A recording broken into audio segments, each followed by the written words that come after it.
μου έστειλε ένας Ταλιμπάν χριστιανός ένα μήνυμα. Μου το έπαιζε πρώτα Έλληνας, αλλά είδα στο προφίλ του ότι είναι χριστιανός Ταλιμπάν. Και λέει κάπου στο σχόλιο εδώ, η Ορθοδοξία, λέει, είναι πραγματικό τέρας. Ποιο είναι τέρας? Η Ορθοδοξία αποτελείται από ηλιθίους, δειλούς, θρασίδηλους, σαπιοκυλιές, με πολύ λίπος και με μυαλό το οποίο έχει γίνει σαν πίτουρο.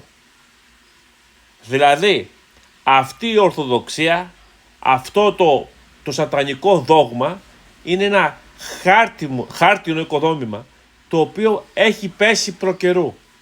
Απλά δεν το παραδέχονται. Διότι οι Ταλιμπάν, όλοι αυτοί οι οποίοι προσκυνάνε αυτό το ψευτόθεο, δεν έχουν στον ήλιο μοίρα.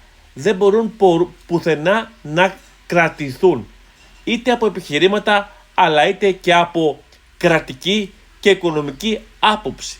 Διότι έχουν καταφέρει οι Εβραίοι, ο μεγάλος εχθρός του χριστιανισμού, μαζί με τους παπάδες, οι οποίοι είναι αντίπαλοι μεταξύ τους, να έχουν κάνει τον ελλαδικό χώρο το πιο φτωχό, το πιο ανώμαλο και το πιο άθλιο μέρος στον πλανήτη για να ζεις.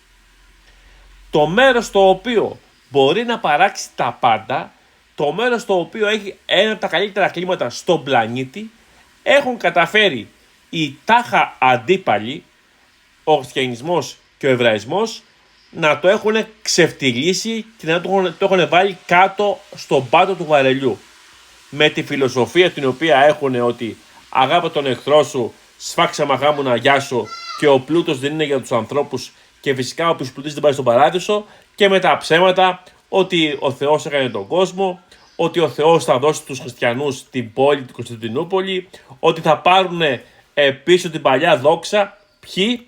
Αυτοί οι οποίοι δεν μπορούν να σκεφτούν ότι ο Θεός τους είναι ψεύτης και απατεώνας και λείπει από όλο το στοιχείο το χριστιανικό ο κλασικός ελληνικός ορθολογισμός, το αρχαίο ελληνικό πνεύμα, το ελληνικό φως της διάνοιας.